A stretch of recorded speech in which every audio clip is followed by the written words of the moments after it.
Sebagaimana Bapak Zidan sendiri juga harus bekerja sama dengan orang lain, ya tidak? Ya. Apa sih cara manusia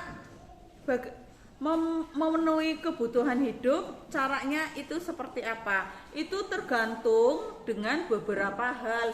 Salah satunya adalah letak geografis. Letak geografis itu mempengaruhi manusia untuk memenuhi kebutuhan. Sebagai contoh seperti ini, orang yang letak geografisnya rumah tempat tinggalnya itu di daerah dataran rendah, khususnya seandainya di di pesisir, di pantai, biasanya mata pencahariannya itu apa? Mas Aji?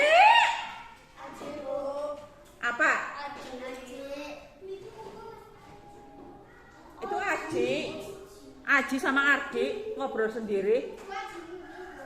Iya, Aji sama Ardi itu.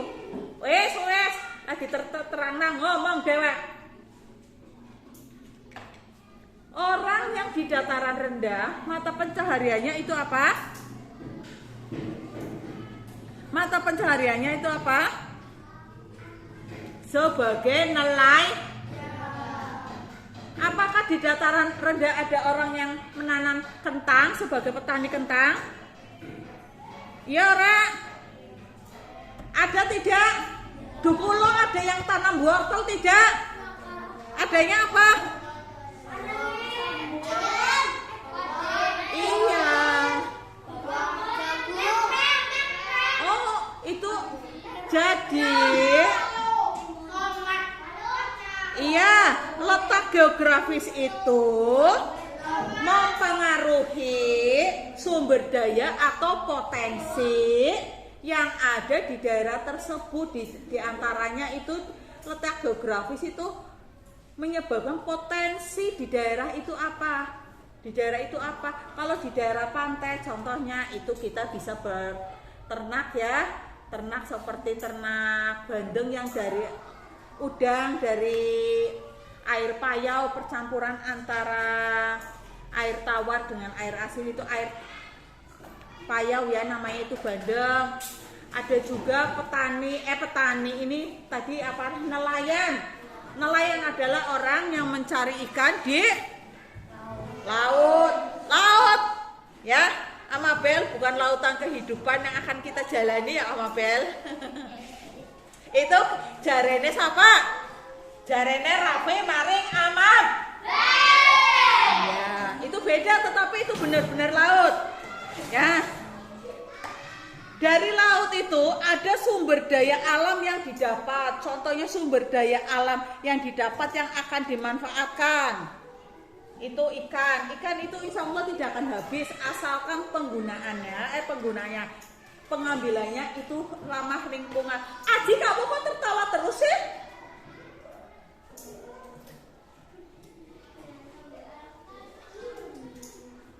Gini guyu-guyu baik sih. Apa yang dimaksud dengan sumber daya alam? Adik. Wong orang ngerti kok ngomong baik kayak kue. Rangapna.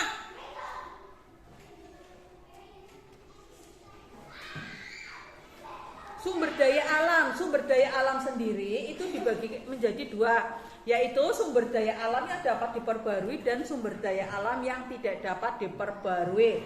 Ya saiki berarti saiki wadon nek Amabel karo Nopi kudune kan jantur siji-siji.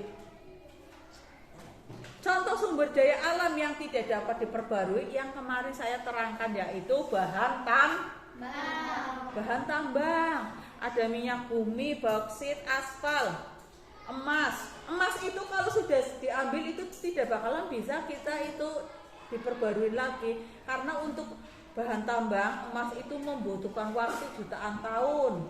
Batu bara. Kalau sumber daya alam yang dapat diperbarui, contohnya ini hewan ternak. Terus ikan ya dapat diperbarui. Ikan itu asalkan pengambilannya di laut itu ramah lingkungan, diambil yang sudah besar-besar. Janganlah pakai pukat harimau atau menggunakan bahan peledak. ekosistemnya, tempat ikannya rusak tidak?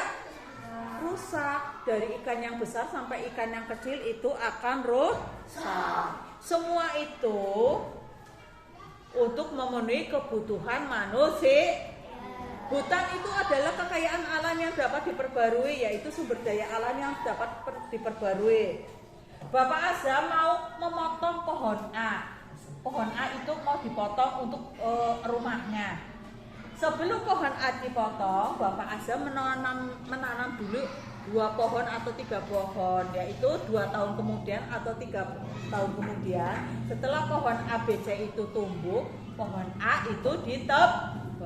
Itu namanya perencanaan, supaya itu hutannya tidak kalau hutan gundul ada air hujan itu bisa terkikis, nanti terjadi erosi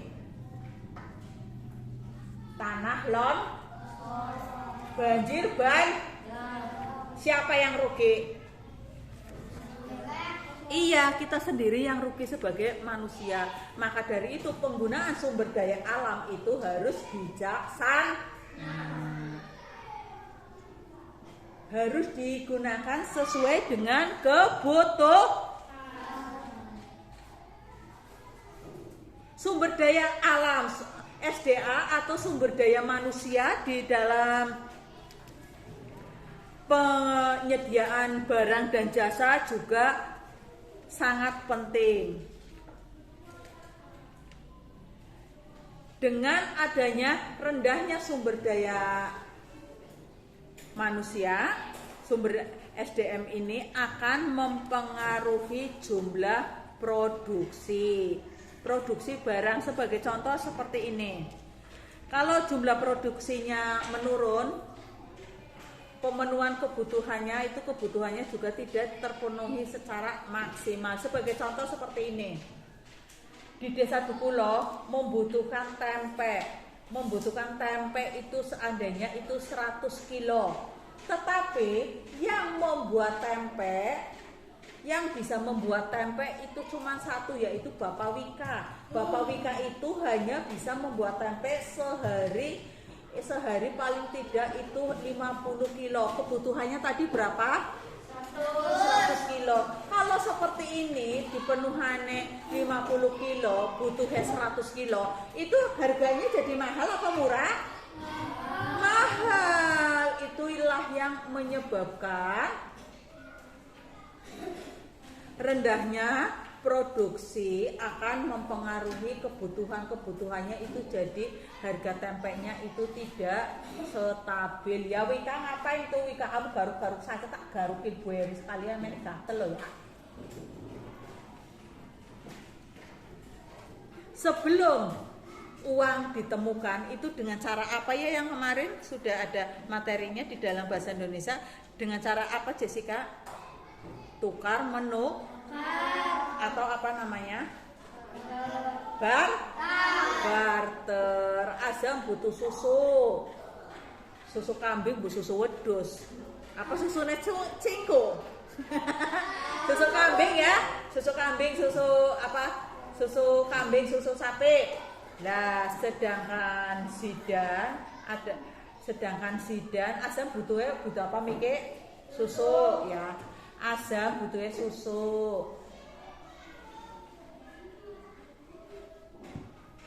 Terus Rizal butuhnya bawang. Rizal duwe sapi. Azam duwe bawang. Azam sama Rizal itu membuat kesepakatan. Azam punya bawang, Rizal punya susu. Itulah ditukar antara bawang sama susu. Susu kental manis dicampur kelapa muda. Wika jangan nangis, ditinggal nopi kerja. Ini kembali ke pantun kemarin, bersajak abe-abe ya. Ada yang mau ditanyakan? Kenapa terjadinya barter? Kedua belah pihak itu membutuhkan barang yang sama. Azam dan Rizal itu saling mengadakan perjanjian.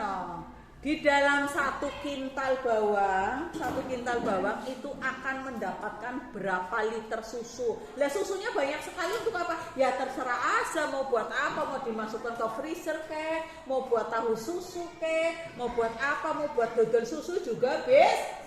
Iya itu suka-suka Azam, yang jelas itu ada kesepakatan dengan bawang satu kintal itu berapa nilainya dengan susu, seperti itu. Kalau yang namanya barter itu harus ada kesepakatan, jadi tidak seenaknya sendiri. Lah barang anu ke Azam ya lo ke bawang sakilo, susune 5 liter. Oli ora Rizal? Ya otomatis ora oli. Rugi neng sing bawange iya ora? Rugi nang si bawangnya, rugi nang susune ya? Iya, rugi nang susune. Seperti itu. Karena banyak kesulitan, seringnya itu nilai tukarnya tidak sama, barang yang akan ditukarkan itu susah, tidak ada ukuran yang pasti, membuang waktu dan tenaga. Contohnya seperti ini. Jessica mau tukar garamnya adanya di pantai. Jessica dari gunung harus turun ke gunung dulu. Nuker. Siapa itu berisik? Menukar garam adanya di pantai sama petani garam, yaitu Amer. Perjalanannya jauh tidak? Jauh. Oleh karena itu diterbitkan mata uang sebagai alat tukar. Tadinya bukan uang ya, tadinya itu sebagai alat tukar. Contohnya itu yaitu kerang, emas juga. Di sini disebutkan gigi ikan paus, pedang juga dapat dijadikan alat tukar. Ini pada masa dulu ya, sebelum ditemukan uang. Kuda juga bisa, kuda kan untuk alat transportasi ya, untuk ditunggangi bisa. Tetapi kalau kudanya sudah tua, sudah tidak bisa digunakan, bisa dipotong, iya tidak? Bisa dipotong, bisa dimakan. Tetapi kita jarang makan daging kuda, nggak umum ya. Adanya daging sapi, daging kambing, daging ayam. Ya ora, Dik? Ya. Betul tidak, Dik? Siapa yang mau tanya? Ngantuk kabeh Pak Ustadz sih, ngantuk Tad. Tad. Ngantuk tidak? Rafiq.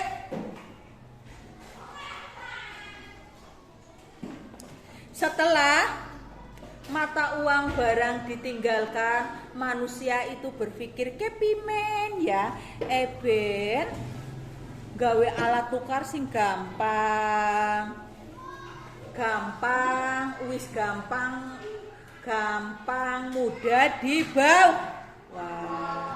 mudah dibawa itu bagaimana? Tahan lama. Kalau kerang kan jatuh kan langsung pecah ya. Kuda kena penyakit kan langsung mati. Itu bagaimana?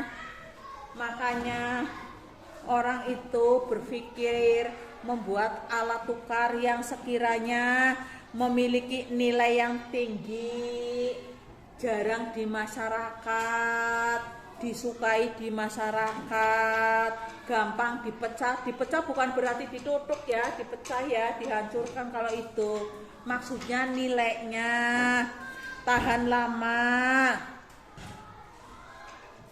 Jika tidak berlaku itu dapat dilebur kembali, dapat ditukar.